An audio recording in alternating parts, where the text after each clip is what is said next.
За сэтгүүлч тэмүүлрээ явуулан гэлтэй. Ардс намын бүлэг өчигдөр хуралдаж энэ намрын чуулганы сүүлчийн хуралдааныг хийлээ. Намрын чуулганы сүүлчийн хуралдаанаар бид нар 2017 оны улсын хурлын намрын чуулганы үйл ажиллагаанд дүгнэлт өгсөн. Тиймээс өнөөдрийн хэвлэлийн хурдаар бол энэхүү гарсан дүгнэлтийн асуудлаар манай хариуцсан салбар хариуцсан, бодлого хариуцсан гишүүд өөр өөрсдийнх нь байр суурийг товчгоо тодорхой илэрхийлэх баг. Тиймээс манай сэтгүүлчдийг би төвчээртэй бас сонсороо гэхийг хүсэж байна.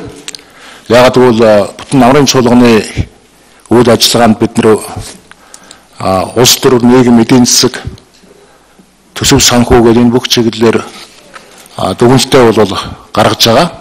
Байр суурийг бол илэрхийлэх бол заашгүй цаг хугацаа мөн гэдгийг би та бүхэндээ хэлье.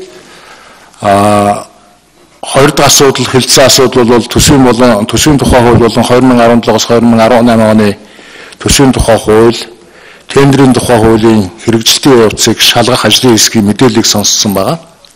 За энэ мэдээлэлтэй холбоотой асуудлыг би бас та бүхэндээ товч мэдээлэл өгнө гэж бодож байна. За их хурлын 2017 оны намрын ээлж чуулганаар ардсан бүлэг намрын ээлж чуулганы ихэнх тавьж ирсэн асуудлаараа нэлээд тэм тулхтай олон зүйл дээр бол ажиллалаа. Яг үнэндээ хэлэхэд бол энэ эрх баригчдыг сөрөхийн тулд сүрж ажилласангүй яг бодит байдал дээр бид нар энэ төрийн бодлогод ардсан бүлэг ямар байр суурьтай оролцох вэ? Хууль эрх зүй орж ирж байгаа шинэ хуулиудад ямар хувь байдлаар хандах вэ? Ямар асуудлыг оруулах вэ? Ямар зөв байна, буруу байна гэдэг дээр бол энэ бодлогын шинжтэй асуудал дээр түлхүү ажилласан гэж ойлгож болно. Өнгөрсөн намрын чуулганы хугацаанд төлөвлөж байсан хуулийн эрх зүйн асуудлаарх хуулийн төслүүдийн хилцүүлгийг олон нийтийн хэмжээнд зохион байгуулахаар төлөвлөж байсан ажлуудаа үндсэндээ бол амжилттай хийж хэрэгжүүлсэн гэж харж байгаа. Өнгөрсөн намрын чуулганы хугацаанд 6 хуулийн дээр олон нийтийн нээлттэй хилцүүлгийг ардсан намын бүлэг зохион байгуулсан. Энэ бүлгийн нээлттэй хилцүүлэг дээр манай гишүүд хилцүүлүүдийг тухайн хууль дээр удирдах, зохион байгуулж, иргэдийн болон мэрэгжлийн судлаачдын саналыг авч зохих хуулиудад нэмэлт өөрчлөлт оруулах асуудлыг бол шийдвэрлэж явсан гэж ойлгож байна.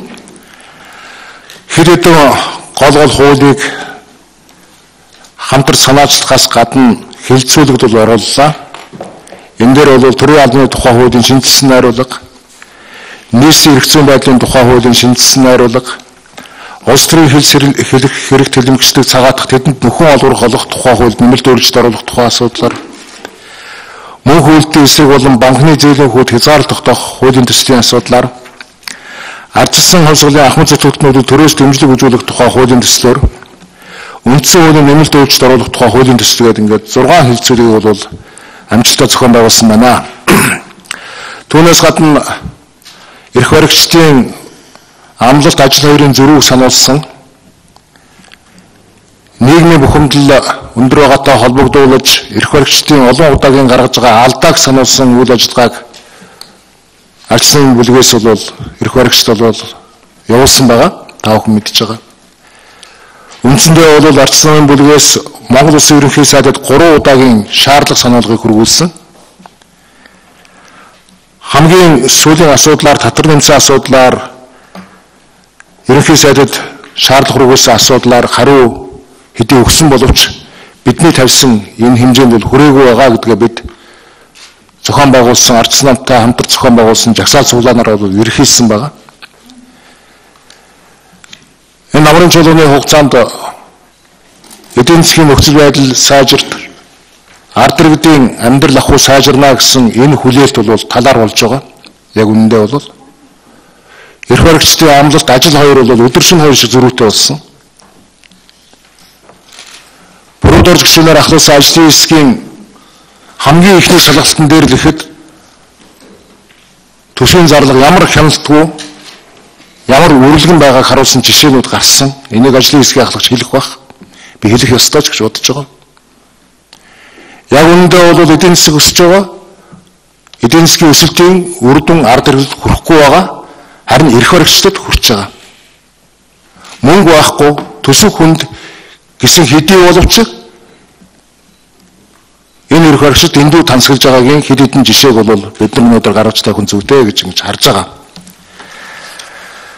Намрын чуулганы хугацаанд гишүүдийн асуулга чуулганд бол гаргаж тавьсан.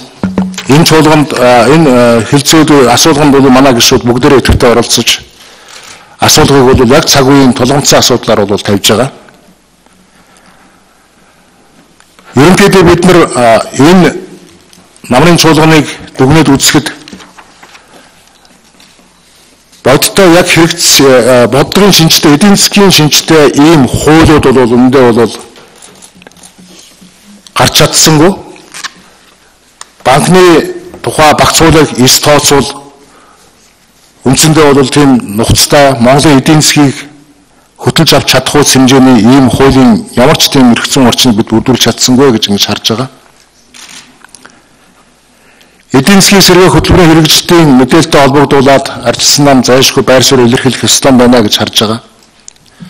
Хөтөлбөр хэдий баталсан ч гэсэн энэ хөтөлбөрөөс хэрэгжсэн асуудлууд бол том бага. Энэ асуудлыг хариуцж ажилласны хувьд өнөөдөр нарантын гишүүн та бүхэнд бас мэдээлэл товчхон өгөх бах. Ер нь бол бид өнгөрсөн хугацааг ингээд эргээд харахад олон асуудал дээр бол Монголын эдийн засаг тулгамдсан байдалд очсон. Эрх баригчдын бүрэн эрхийн хугацаа үндсэндээ талдаа орлоо. Энэ тал хугацаанд Монголын эдийн засаг, Монголын нийгэм, улс төрд эрүүлж байгаа шинж тэмдэг огт ажиглагдахгүй байгааг бол эргэж шүүмжилж байгаа. Ялангуяа улсын их хурлын үйл ажиллагаанд бол асар их шүүмжлэлтэй хандж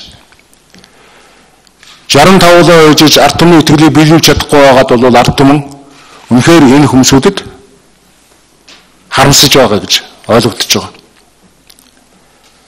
Бид 65-ын бүлгийг эвсэг байгаасаа гэж бол хүснэ. Энэ улс орны өмнө, энэ ард иргэдийн өмнө амлсан амлалтаа хэрэгжүүлээрэй гэдгийг шаардна.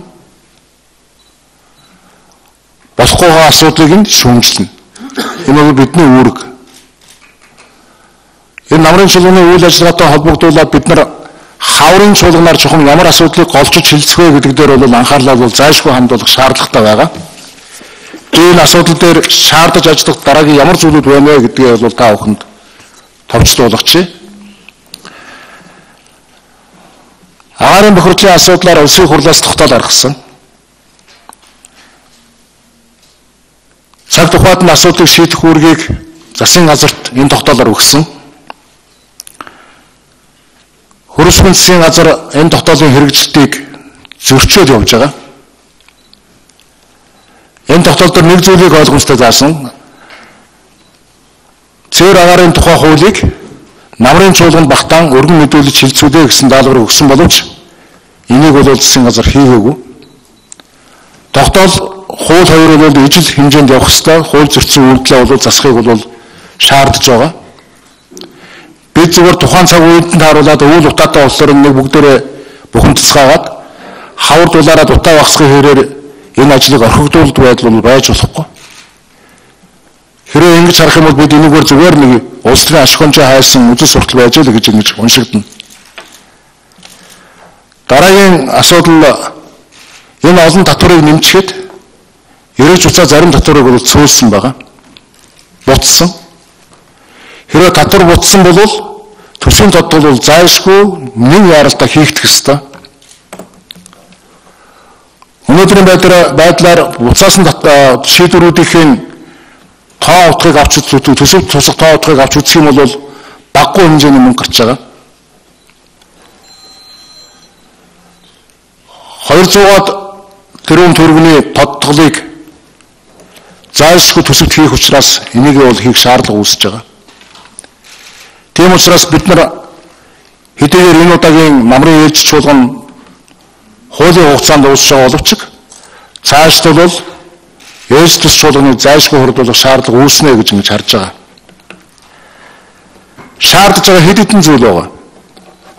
Эрх баригчдын амлалтаас гадна 2 жилийн хугацаанд ямар ч бүтээн байгуулалт том төслүүд хөдөлсөнгүй. Энэний голлох шалтгааныг эрх баригчид үндсэлтэйгээр гаргаж нийгэм танилцуулаагүй өдөө хүртэл явж байгаа. Оюу толгойн асуудал, таван толгойн асуудал, Эрдэнэтийн асуудал гэх мэт асуудлууд бол өнөөдөр ямар ч шийдэл байхгүй хүлээгдэж байгаа гэдгийг бол эрх баригчид анхааруулах нь зүйтэй байна.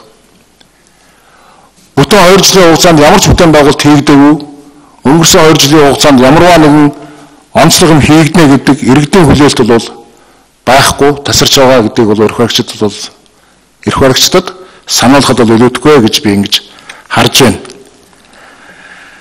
Олон улсын валютын санд орсноор Монгол улс юу hodсон бэ гэдэг дүгнэлтийг бол заашгүй гаргах ёстой. Олон улсын валютын сан сая сангийн яамтай уулзахтаараа нэг үннийг хэлсэн байна. Эдийн засгийн өсөлт нь та бүхэн гавьяа биш. Энэ уул уурхай үний чинь баялагын үн өссөн байгаа юм шүү гэдгийг бол онцолж хэлсэн байгаа.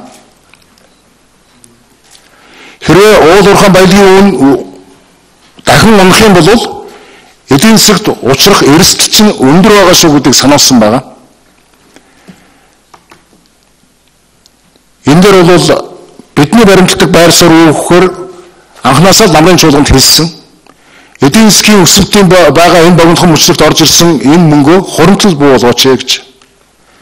Эдийн засгаа төрөлжүүлэхэд зарцуулаач гэж. Төсвийн хэмжээтэй хийгээч гэдэг асуудлыг бол гаргаж тавьсан. Харамсалтай нь өнөөдөр бол энэ асуудал дээр эрх баригчид нэг залхам хийгээгүй гэдгийг би сануулж хэлэх зүг бахаа гэж харж байна. За миний товч хийх мэдээлэл юм байна. За хоёр дахь асуудлаар би мэдээлэл өгчээ. Түрүү дууч гишүүнийхээс ажлын хэсэг байгуулагдаад ажлаа эхлээд явж байна. За зарим байгууллагуудаас холбогдох мэдээллийг манай ажлын хэсгээс шаардах мэдээллийг гаргаж өгсөн байна. Сангийн яам, шүүгэн шийдвэр гүйцэтгэлийн газар гэх мэт газруудаас. Бид ажлын хэсгийг өчигдөр өргөдөх шийдвэр гаргасан. Энэ ямар юмтай холбоотой байсан бэхээр ажлын хэсгийг нэг ажлын хэсэг дээр өргөдөхөд Эрдэнэтийн 51% асуудалтай холбоотой асуудлаар ажлын хэсгийг өргөдөж байгуулад ажилуулах нь зүйтэй гэж үзсэн. Эрдэнэтийн 51%-ийг барьцаалж хувийн компаниар Африкийн стандарт банкнаас мөнгө зээлсэн нь эргэн төлөвлөгөөгүй нөхцөл байдал үүсснээс Монгол улсад Монголын засгийн газарт хохирол учирсан нь бол ноцогдсон. Энэ асуудлаар эрх баригчид хэдийгээр бултаад байгаа боловч ямархуу нөхцөл байдлаар хаанаас анх үүссэн бэ гэдэг зүйл нь бол нэн тодорхой учраас ажлын хэсгэн дээр өргөжлөлт хэлбэрээр ажиллах нь зүйтэй гэж үзсэн. 3 хүнтэй байсан ажлын хэсгээр бид нар 5 хүний бүрэлдэхүүнтэй болгож байгаа. Ажлын хэсгийн хатагчаар прудерж гишүүдээр Бацамдан гишүүн, Нарантай гишүүн, дээр нэмэгдээд Наранхуу гишүүн, Санжото гишүүн нарыг оруулаад 5 хүний бүрэлдэхүүнтэйгээр энэ ажлыг бол эрчимжүүлэх нь зүйтэй гэж ингэж үзэж байгаа. Хаврын чуулганы үеэр бид нар энэ ажлын эцсийн дүнг олон нийтэд заашгүй дуулах шаардлага үүсэх байхаа гэж харж байна. Би бас нэг дутуу юм байна. Энэ улсын төсвийн байгууллагуудаас үйл ажиллагааны давсан орлогыг зарцуулах тухай Хөрөлбаатар сайдын 12 сарын 22-ны тушаал гарсан байдаг. 300 гэдэг нь 72. Би нэг юм ойлгохгүй. Энэ эрх баригчид маань мөнгө хүрхгүй байна, зовж байна, цалин нэмж болохгүй, ийм ч юм тань, тийм ч юм тань гэдэг татвар иргэдийнх нэмгээд ингээд бүх юмыг иргэнлүүгөө чиглүүлээд байгаа мөртлөө. Энэ тушаалаар 17 оны төсвийн үйл ажиллагааны давсан орлого гээд 3.8 тэрбум төгрөгийг зөвхөн энэ чинь юуных юм шүү хаана өгсөн юм. Улсын төсвийн орлого ингээд нийтдээ юм байна. 3.8 тэрбум. Тэгээ хэрвээ энэ усуудад сэтгэл байсан бол 3.8 тэрбум төгрөгийг дарга нарынхаа унааг юулах тухай асуудалд мөнгө зарцуулах биш. Би энэс ихтэй энэ одоо гадуур бүх сайд нар чинь нямдарч гэдэг хүн онцож харгаад бас бүгдээрээ шим тэрэг унтсан явж байна. Тэгсэн мөртлөө иргэдийн харманаас татвар авч байна. Гэхдээ эдгэрт яагаад энэ сэтгэл байдаг юм би гайхаад байгаа байхгүй. Тэгвэл 3.8-ын ялгтай энэ төрийн албаныхаа тэр баг цалинтай ажилчдынхаа нийгмийн асуудлыг шийдэх тийм сэтгэл гаргахгүй. Яагаад ингэж унаа машин сандал ширээндээ зураад байгаа юм бэ гэдэг л асуудал байгаа. Би тийм учраас манай ажлын хэсэг энэ дээр маш сайн ажиллах хэрэгтэй. Бүгдийг нь гаргах хэрэгтэй гэдэг үүрэг өгöd байгаамаа. Энийг би бас сэтгүүлчдээ мэдээлж хийж утсан. За асуулт байна.